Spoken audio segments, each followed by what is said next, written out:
حضرت کے مریدین سامنے بیٹھے ہیں، یہ بھی جا کر حضرت کے مریدین میں بیٹھ گیا، اور جب سامنے گیا تو اس کے ہوش اڑ گئے، یہ تو وہی شخص تھا جو رات میں کپڑے کی گٹھڑی سر پر اٹھا کر اس کے گھر تک دے کر آیا تھا۔ یہ تو جنید بغدادی وہی ہے جس کو رات میں اس نے لات ماری تھی۔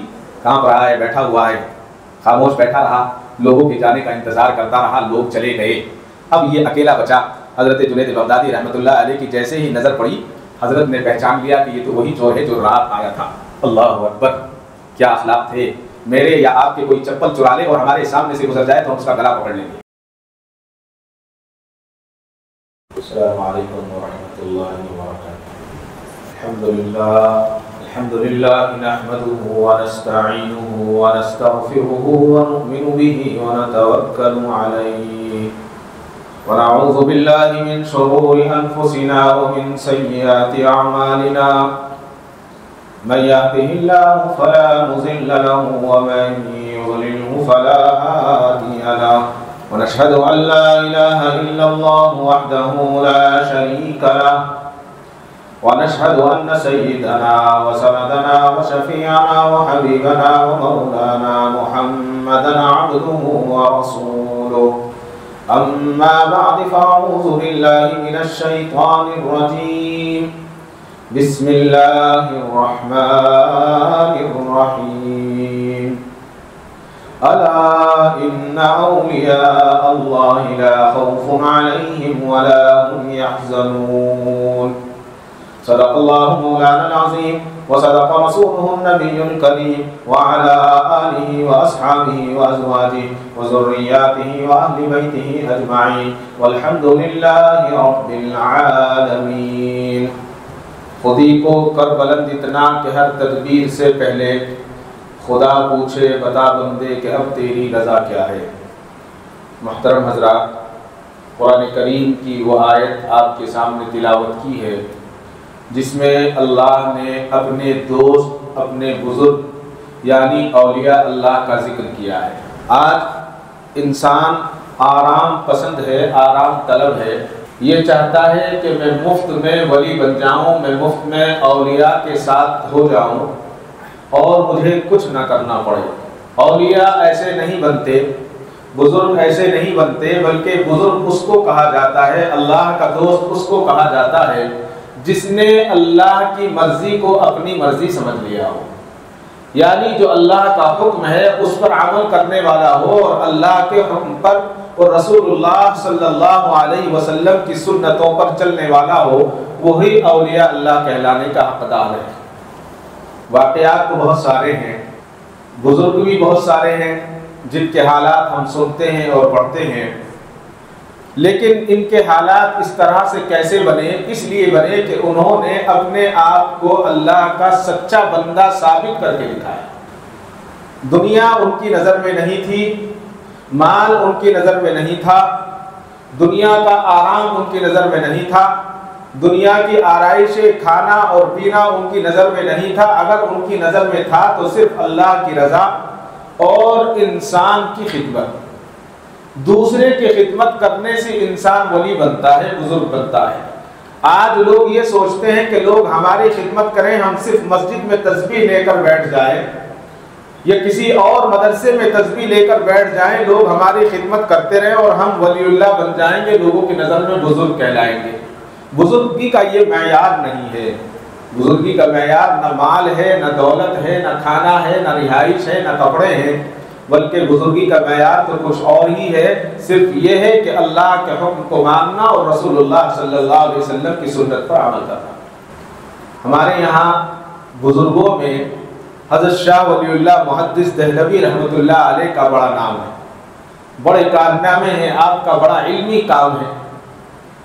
حضرت شاہ صاحب رحمۃ اللہ علیہ دلی مہدیان میں آرام فرما رہے ہیں۔ ایک مرتبہ دلی کی جامع مسجد کے منبر پر کھڑے ہو کر حضرت شاہ ولی اللہ محدث دہلوی رحمۃ اللہ علیہ نے فرمایا، او مغل بادشاہوں، کان کھول کر سن لو، سن لو، تمہارے سارے خزانے، سارے ہیرے، سارے جواہرات اور سارے موتی، جو تمہارے خزانے ان چیزوں سے بھرے ہوئے ہیں، یاد رکھنا ولی اللہ کے سینے میں جو دل ہے تمہارے سارے خزانے اس دل کو خرید نہیں سکتے، اس دل کی قیمت ادا نہیں کر سکتے۔ اللہ اکبر۔ بادشاہ کے سامنے بادشاہوں کو للکار کر کہہ رہے ہیں کہ تمہارے سارے موتی، سارے جواہرات، سارے سونے اور چاندی شاہ ولی اللہ کے دل کی قیمت نہیں لگا سکتے اور دل کو خرید نہیں سکتے۔ اس لیے فرمایا کہ اس دل کے اندر اللہ تعالیٰ بسے ہوئے ہیں۔ آج ہمارا کیا حال ہے؟ ہمارا تو یہ حال ہے کہ اگر چھوٹا سا مسئلہ آ جائے اور کونسلر یا دنیا چھوٹا سا کوئی لیڈر آ جائے تو ہم اس کو مسئلے کو کمزور اور نرم کرنے کی کوشش کرتے ہیں۔ ہم یہ کرتے ہیں کہ چلو ایسا نہیں، اس کا ایسے راستہ نکال لیں گے، یہ ایسے ہو سکتا ہے۔ اللہ کے ولی ایسے نہیں ہوتے۔ حضرت شاہ ولی اللہ محدث دہلوی نے فرمایا آپ سمجھتے ہو کہ آپ کا سارا خزانہ اور آپ کے سارے جواہرات شاہ ولی اللہ محدث دہلوی کے خزانے کے برابر نہیں ہو سکتے، اس کی قیمت ادا نہیں کر سکتے، اس لیے کہ شاہ ولی اللہ کے دل میں اللہ بسے ہوئے ہیں اور اللہ کا رنگ شاہ ولی اللہ کے دل میں چھایا ہوا ہے۔ سبحان اللہ۔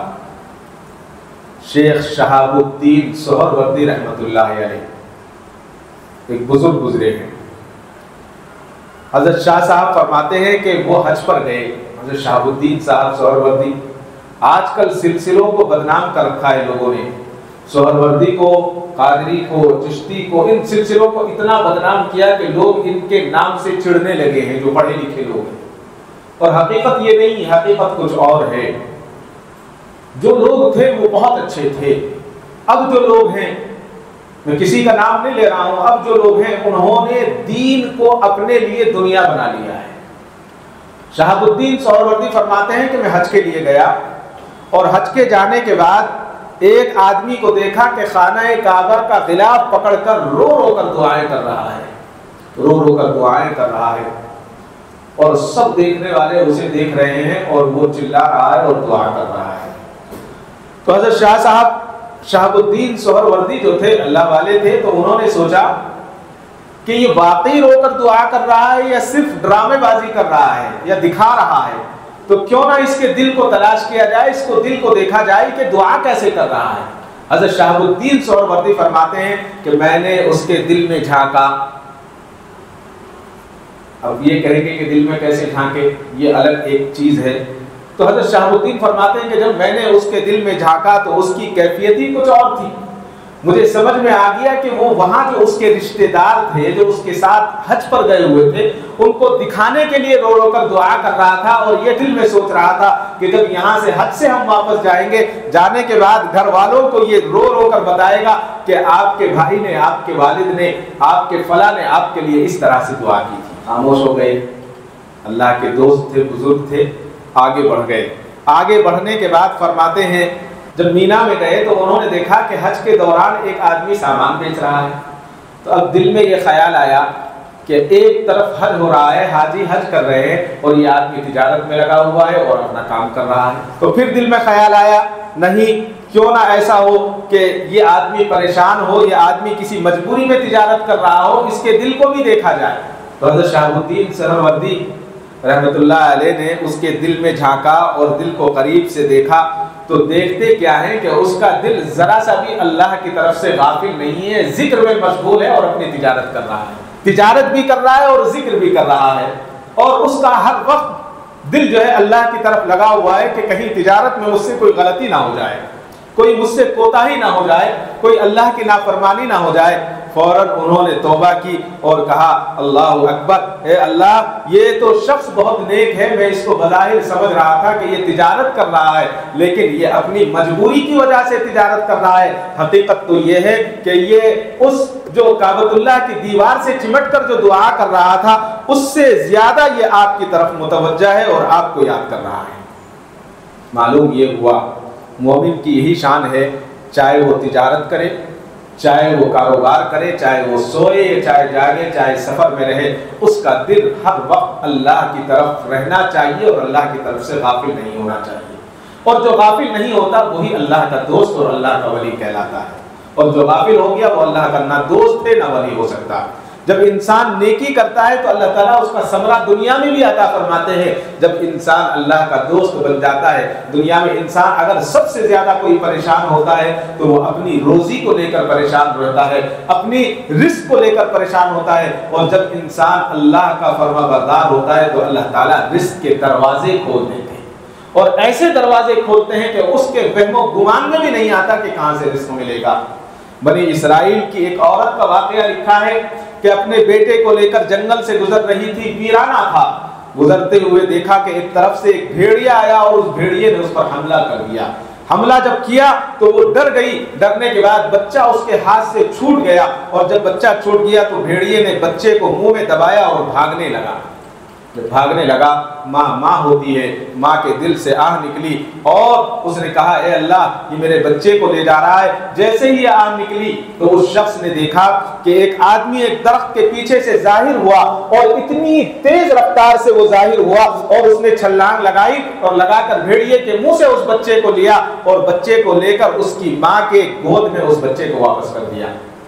بڑا عجیب واقعہ اس نے دیکھا، اور اس کی ماں کے حوالے کرنے کے بعد وہ شخص بڑا حیران ہوا، اور اس شخص نے اس نوجوان سے جس نے بھیڑیے کے منہ سے اس کو نکالا تھا اس سے کہا کہ اے نیک بندے آپ کون ہیں، آپ کہاں سے آئے، اتنی تیزی کے ساتھ آئے اور اس بچے کو بھیڑیے کے منہ سے چھڑایا اور ماں کے حوالے کر دیا. تو اس شخص نے کہا کہ میں اللہ تعالیٰ کا بھیجا ہوا فرشتہ ہوں، اور کہتا ہے کہ اللہ تعالیٰ نے اس عورت کی مدد کے لیے مجھے متعین کیا تھا. اس کی وجہ یہ تھی کہ اس نے ایک نیکی کی تھی اللہ کو راضی کرنے کے لیے. پوچھا کہ کون سی نیکی؟ بہت بڑی نیکی ہوگی جو اللہ نے اتنا بڑا کام فرشتے کے ذریعے دنیا میں اس کا کام کروایا. تو فرشتہ کہتا ہے کہ نہیں، بہت بڑی نیکی تو نہیں تھی، لیکن اس کا مقصد بہت بڑا تھا. کہا کہ نیکی یہ تھی کہ ایک دن وہ بیٹھے ہوئے اپنے گھر کے اندر کھانا کھا رہی تھی، ایک روٹی تھی اس کے پاس، ایک نوالا اس نے منہ میں رکھ کر چبا رہی ہے. اتنے میں ایک فقیر آیا اور فقیر نے آ کر دستک دی اور کہا کہ مجھے اللہ کے لیے کچھ کھانے کے لیے دے دو، کئی وقت کا بھوکا ہوں. یہ آواز سنی تو اس عورت نے کہا کہ میں تو دوپہر بھی میں نے کھانا کھایا تھا، صبح بھی کھانا کھایا تھا، فقیر آیا ہے، ایک نوالا تو کھا لیا ہے، اب جو یہ باقی روٹی بچی ہے اللہ کے راستے میں اللہ کے لیے مانگ رہا ہے، لہذا اللہ کے نام پر اس کو میں واپس کر دیتی ہوں، اس کو میں دے دیتی ہوں. اپنا کھانا اس نے بچا لیا اور چھوڑ کر اس فقیر کو جا کر وہ کھانا دے دیا. وہ فرشتہ کہتا ہے اللہ تعالیٰ نے اس پوری روٹی کے بدلے میں نہیں بلکہ ایک نوالا جو کھایا تھا اس ایک نوالے کے بدلے میں اللہ تعالیٰ نے اس کے بچے کو بھیڑیے کے منہ سے نکال کر اس کو واپس کر دیا. یہ ہوتا ہے اللہ کا دوست. فرمایا آج اللہ نے بھیڑیے کا نوالا واپس لوٹا دیا اس لیے کہ تو نے راحت کے وقت میں اسے اللہ کو یاد کیا تھا اور اپنا پیٹ کا نوالا دوسرے کے پیٹ میں دے دیا تھا کہ آپ کھا کر خوش ہو جائیں. ولی تو وہ ہوتا ہے جو دوسرے کے کام آتا ہے، جو دوسرے کے کام آتا ہے اللہ تعالیٰ اس کے کام آتے ہیں. آج ہم بزرگوں کے واقعات مزے لے کر صرف سننا چاہتے ہیں، سنانا چاہتے ہیں، عمل کرنا بہت مشکل ہے. وہ بزرگ ایسے ہی نہیں بنے. آج ہم حضرت غوث پاک کے واقعات سنتے بھی ہیں، سناتے بھی ہیں. اب تو ایک ٹریڈ چل پڑا ہے من گھڑت واقعات، جو جتنا بڑا لمبا چھوڑ دے گا اتنا زیادہ لوگ اس کو پسند کرتے ہیں. یہ ان کی طرف سے نہیں ہے، یہ ہماری غلطیاں ہیں. اس سے تو کل تکلیف ان کو بھی ہوگی کہ ان کی طرف سے کیوں اس طرح کے واقعات کو گھڑا گیا، کیوں جھوٹے واقعات کو بیان کیا گیا. جو واقعات ہیں وہی کافی ہیں بیان کرنے کے لیے، سننے اور سنانے کے لیے. اور حقیقت تو یہ ہے نہ سننے کی ضرورت نہ سنانے کی ضرورت. ایک واقعے پر عمل کر لے ساری زندگی کے لیے کافی ہے. صرف ایک واقعہ حضرت جنید بغدادی کا ایک بچپن کا واقعہ ساری زندگی کے لیے نمونہ ہے. سارے چوروں نے آپ کی سچائی پر بیعت کر لی اور کہا کہ جب یہ بچہ اتنا سچا ہو سکتا ہے، اتنا چھوٹا سا بچہ، تو ہم کیوں نہیں سچے ہو سکتے. صرف ایک سچائی کا واقعے کو ہم لے لیں تو ساری زندگی ہمارے لیے کافی ہے. واقعات تو بہت سارے ہیں لیکن حضرت جنید بغدادی رحمۃ اللہ علیہ کے زمانے کا ایک بڑا عجیب واقعہ لکھا ہے، بڑا طویل واقعہ ہے. واقعہ یہ ہے کہ حضرت جنید بغدادی رحمۃ اللہ علیہ کے زمانے میں ایک ڈاکو تھا. چھوٹی عمر میں تھا، پہلے کم عمر تھا بچہ. وہ بہت سارے بچے والدین کے نافرمان ہوتے ہیں اور اتنے نافرمان ہوتے ہیں کہ والدین تنگ آ کر ان کو گھروں سے نکال دیتے ہیں. آج بھی ہوتا ہے ایسے، پہلے بھی ہوا کرتا تھا. تو ایک ڈاکو تھا، ایک بچہ تھا اس بچے سے اس کے والد اتنے پریشان تھے کہ ہمیشہ اس کو مارتے پیٹتے سمجھاتے، لیکن وہ سمجھ میں نہیں آتا تھا، اور اس نے پورے علاقے میں اپنے والدین کے نام کو خراب کر دیا تھا۔ ایک دن اس کے باپ نے بچے کو خوب مارا، اور مارنے کے بعد اس بچے کو گھر سے نکال دیا، اپنے بیٹے کو 10-12 سال کا بچہ تھا، اور کہا کہ آج کے بعد گھر نہیں آنا۔ جب وہ گھر سے نکل گیا، اب جب ایسے بچے جن کے سر پر بڑے نہیں ہوتے تو ان کا جو ہے اڑوس پڑوس ان کے پاس اٹھنے بیٹھنے والے سوسائٹی، غلط سوسائٹی میں وہ بچے بیٹھنے لگتے، تو وہ بچہ آوارہ بچوں میں جا کر بیٹھ گیا، آوارہ بچوں کے ساتھ وقت گزارنے لگا، اور گزارتے گزارتے وہ چھوٹی موٹی چوری کرنے لگا، کہیں سے کھانے کا چرا لیتا، کہیں سے پینے کا، کہیں سے پھل توڑ لیے، کہیں سے سبزی کچی توڑ کے کھا لی، یہ اس کا معمول بن گیا۔ اب جب بھی کہیں چھوٹی موٹی چوری ہوتی، لوگ اس بچے کو پکڑتے اور اس کی پٹائی کر دیتے کہ تم نے چوری کی ہے۔ ایک بار آدمی چوری کرتا ہے لیکن 100 چوریاں اس کے نام لگا دی جاتی ہیں، یہ دستور ہے دنیا کا۔ تو ایک مرتبہ پولیس آئی اور پولیس نے اس بچے کو پکڑا، اور بچے کو پکڑ کر بہت زیادہ مارا، اتنا مارا کہ وہ بے ہوش ہو گیا۔ اس نے کہا کہ میں نے بھوک کی وجہ سے ایک روٹی چرائی تھی اور کچھ نہیں چرایا، لیکن پولیس کہتی ہے کہ نہیں، تم نے فلاں بھی چوری کی ہے، فلاں بھی چوری کی ہے، ساری چوریاں اس کے نام ڈال۔ اب اس کو پولیس سے اتنی نفرت ہوئی کہ اب اس نے یہ ٹھان لیا، اور اس نے اپنے آپ میں پکا ارادہ کر لیا کہ مجھے بڑا ڈاکو بننا ہے۔ اب وہ چھوٹی چوریاں اس نے چھوڑ دی اور بڑی چوریاں اس نے شروع کر دی۔ زمانہ کون سا ہے؟ حضرت جنید بغدادی کا زمانہ ہے۔ بتائیے اس زمانے میں بھی چور ہوا کرتے، اس زمانے میں اور ان کے گاؤں میں چور تھا، بڑی چوریاں کرنے لگا، ایک چوری کی، 2 چوری کی، پولیس والے اس کے پیچھے، گاؤں والے اس کے پیچھے، لیکن پکڑا نہیں جاتا تھا۔ آخرکار ایک مرتبہ پولیس کے ہاتھوں چڑھ گیا اور پکڑا گیا۔ پولیس نے اس کو پھر بہت مارا اور قاضی کی عدالت میں پیش کیا، تو قاضی نے اس پر جو سزا یہ متعین کی کہ اس کا ہاتھ کاٹ دیا جائے۔ ایک ہاتھ کاٹ دیا گیا اور یہ کہا گیا کہ 12 سال اس کو جیل میں رکھنا ہے۔ کوئی چھوٹا عرصہ نہیں ہوتا 12 سال، 12 سال تک وہ جیل میں رہا۔ ہم بھی آج دیکھتے ہیں کہ جیل میں جانے کے بعد 2-4 تو سدھرتے ہیں، 80-90 بگڑتے ہیں۔ تو وہی ہوا، جیل میں رہنے کے بعد اس کے دل میں پولیس کے خلاف آگ جلتی رہی، بھڑکتی رہی، اور اس نے کہا کہ اب مجھے اور بھی بڑا چور بننا ہے، اس سے بھی بڑا چور بننا ہے۔ 12 سال تک جیل میں رہا۔ 12 سال کے بعد جب وہ چھوٹ کر آیا، ہاتھ کٹا ہوا تھا، آنے کے بعد رات ہوئی، پھر بیدار ہوا، کہا کہ آج سے ہی چوری شروع کروں گا۔ 12 سال مار کھائی، تھکا لیا، بدنام ہو گیا، ہاتھ کٹوا لیا، 12 سال جیل میں گزار دیے، اور آنے کے بعد کہا کہ آج پھر چوری کروں گا، اور اب بڑی چوری کیا کروں گا، چھوٹی نہیں کروں گا۔ عجیب معاملہ ہے، جب اللہ تعالیٰ دلوں کو کالا کر دیتے ہیں تو ایسے ہوتا ہے، اور جب سفید کرنے پر آتے ہیں تو سیکنڈز لگتی ہیں، اور 1 سیکنڈ میں دنیا بدل جاتی ہے۔ تو اس نے گھر سے نکلا اور سوچا کہ آج مجھے کسی بڑے گھر میں چوری کرنی ہے اور اتنا مال چرانا ہے کہ اب تک میں چرایا ہوں۔ اور جیسے ہی باہر نکلا، باہر نکلنے کے بعد تھوڑا سا آگے چلا، 12 سال کے بعد گاؤں میں آیا تھا، گاؤں کا نقشہ بدل چکا تھا، تو دیکھا کہ بہت بڑا دروازہ ہے۔ سوچا کہ اتنا بڑا دروازہ تو کسی مالدار کے گھر کا ہو سکتا ہے، جس کے گھر میں بڑا سامان آنے جانے والا ہو، تو ایسا لگتا ہے کہ یہ مالدار کا گھر ہے، کیوں نہ اسی کے گھر میں چوری کر لی جائے۔ لہذا دیوار پر چڑھا، اور دیوار پر چڑھنے کے بعد اندر اترا، ہلکی ہلکی سی روشنی تھی، تو دیکھا کہ وہاں پر کپڑا رکھا ہوا ہے، نیا کپڑا بہت سارا۔ تو بات سمجھ میں آ گئی کہ کسی بڑے کاروباری کا مکان ہے، گوڈن ہے یہ۔ ابھی سوچ رہا ہے کہ اس کو کیسے لے کر جائیں۔ اس زمانے میں اسی طرح کی چوریاں ہوا کرتی تھی۔ تو اتنے میں دیکھا کہ ایک بزرگ آدمی ہاتھ میں چراغ لیے ہوئے آ رہے ہیں۔ جب اس نے ایک بزرگ کو دیکھا تو وہ ڈر گیا اور کہا کہ کون ہو؟ گھبراہٹ سے کہا۔ تو وہ جو بزرگ تھے، آنے والے اللہ والے تھے، انہوں نے کہا کہ گھبراؤ مت بھائی، میں بھی تمہارا ساتھی ہوں، میں بھی تمہارا بھائی ہوں۔ دل کو اطمینان ہوا، کہا کہ اچھا ایک چور اور آ گیا ہے۔ کہا کہ دیکھو، اگر تم میرے بھائی ہو اور تم بھی میرے کام کرنے کے لیے آئے ہو تو میرا حق زیادہ ہے، میں پہلے آیا ہوں، تم بعد میں آئے ہو۔ تو اس شخص نے کہا کہ ٹھیک ہے، تمہارا حق زیادہ ہے، تم پہلے آئے ہو، تم مال زیادہ لے جانا، میں تھوڑا لے جاؤں گا۔ اس نے کہا کہ اچھا ٹھیک ہے، ایسا کرو، بڑے بڑے جو ہے 2 گٹھڑیاں بناؤ کپڑوں کی اور سر پہ رکھو اور یہاں سے چلو۔ تو انہوں نے کہا ٹھیک ہے۔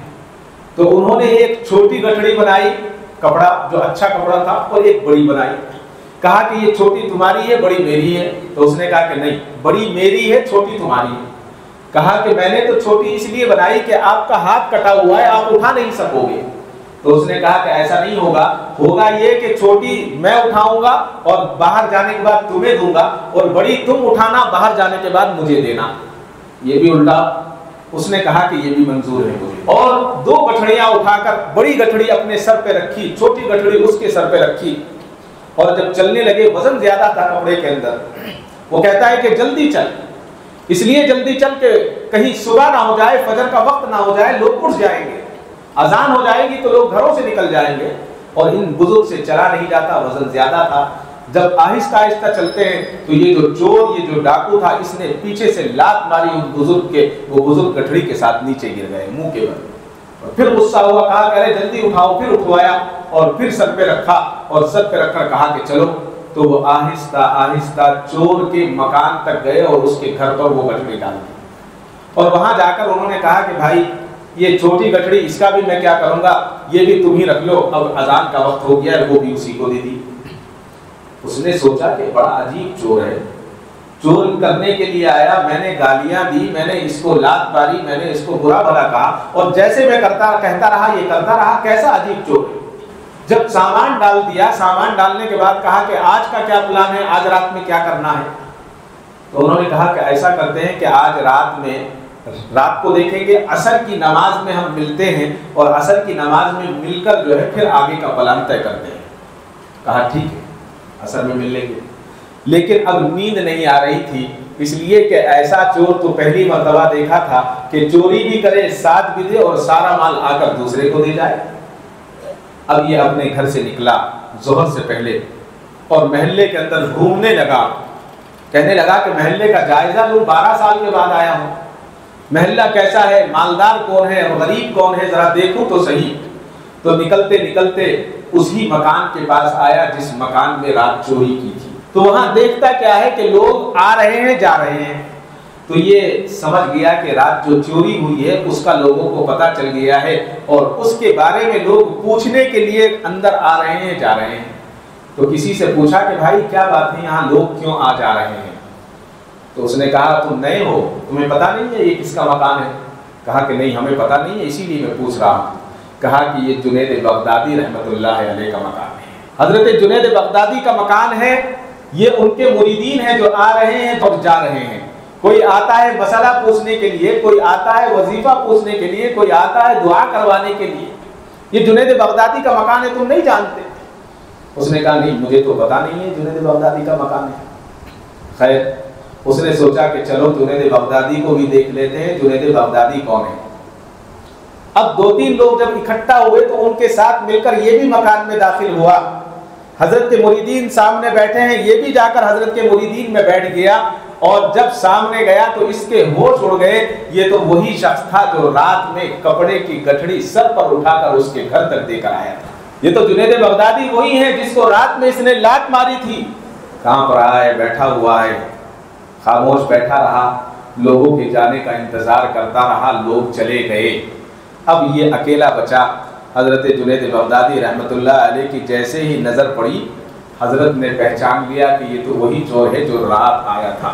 اللہ اکبر، کیا اخلاق تھے. میرے یا آپ کے کوئی چپل چرا لے اور ہمارے سامنے سے گزر جائے تو ہم اس کا گلا پکڑ لیں گے. گھر سے مال چرایا، مالک کے سر پہ رکھا اور چور کے گھر پہنچا کر آئے. دیکھیے اصلاح کا کیا طریقہ تھا بزرگوں کا.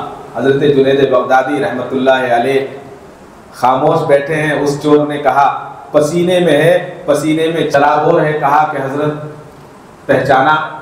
حضرت نے کہا کہ اب نہیں، رات ہی پہچان لیا تھا، تم ابن سبات ہو، تم فلاں چور ہو جس کا ہاتھ کاٹا گیا تھا، تم فلاں آدمی ہو جو 12 سال جیل میں رہ کر آئے تھے. مجھے تو رات ہی پتا تھا. فرمایا آپ کو حضرت رات پتا تھا، پھر آپ نے مجھے جانے دیا، آپ نے چوری کرنے دی اور آپ نے سامان میرے گھر تک پہنچایا. حضرت جنید بغدادی رحمت اللہ علیہ نے فرمایا کہ ہاں بھائی میں جانتا تھا کہ آپ ہی ہیں.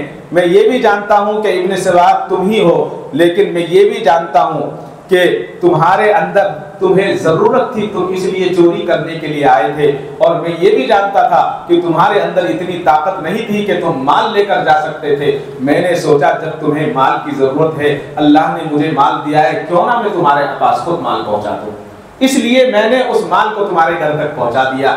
اس بات میں اتنا خلوص تھا، اتنا خلوص تھا کہ ابن سبات جو اس وقت کا بڑا چور تھا، اس کی دل کی دنیا بدل گئی، دل کی دنیا بدل گئی، اور وہیں بیٹھ گیا اور کہا کہ حضرت آج سے توبہ کرنا چاہتا ہوں، آپ اپنے ہاتھ پر بیعت کر لیجئے اور توبہ کروا دیجئے، آج کے بعد کبھی چوری نہیں کروں گا۔ حضرت جنید بغدادی رحمۃ اللہ علیہ نے اس کو بیعت فرمایا، اور بیعت فرمانے کے بعد اس نے ایسی توبہ کی کہ حضرت جنید بغدادی رحمۃ اللہ علیہ نے اپنی خلافت عطا فرمائی، خلیفہ بنے، اور خلیفہ بننے کے بعد اپنے وقت کے بزرگ ہوئے، اور اتنے بڑے بزرگ ہوئے کہ لوگ ان سے معلوم کیا کرتے تھے، ان سے راستے سمجھا کرتے تھے۔ حضرت امام احمد بن حنبل کے تعلق سے آتا ہے کہ ایک مرتبہ حضرت احمد بن حنبل نے جو ہے کوئی مسئلے میں وہ پریشان تھے، تو انہوں نے پریشانی کے عالم میں یہ سوچا کہ یہ مسئلہ اگر میں اس سے بچنا چاہوں، اگر ہیلا کر لوں تو بھی بچ سکتا ہوں، اللہ تعالیٰ اس میں بچا سکتے ہیں۔ اتنے میں ابن سبات جو تھے، یہ جو بزرگ تھے، جو پہلے ڈاکو تھے، حضرت امام احمد بن حنبل کے پاس آئے اور کہا کہ امام احمد بن حنبل آپ کیا سوچتے ہیں، کیا کوڑے کی ڈر کی وجہ سے ہیلا تلاش کر رہے ہیں کہ کہیں آپ کے کوڑے نہ لگے؟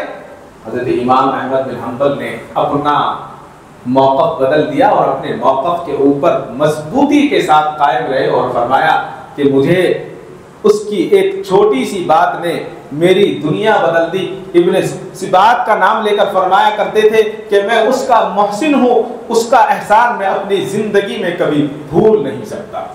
معلوم یہ ہوا کہ اللہ والوں کی مجلسیں ایسی ہوتی ہیں کہ اس میں اگر بدنام زمانے کے ڈاکو بھی آتے ہیں تو ان کی صحبت میں آ کر وقت کے ولی بن جاتے ہیں، لیکن اللہ کے ولی وہی ہوں گے جو اللہ کے حکموں پر عمل کرنے والے ہوں گے، رسول اللہ صلی اللہ علیہ وسلم کے حکموں پر عمل کرنے والے ہوں گے۔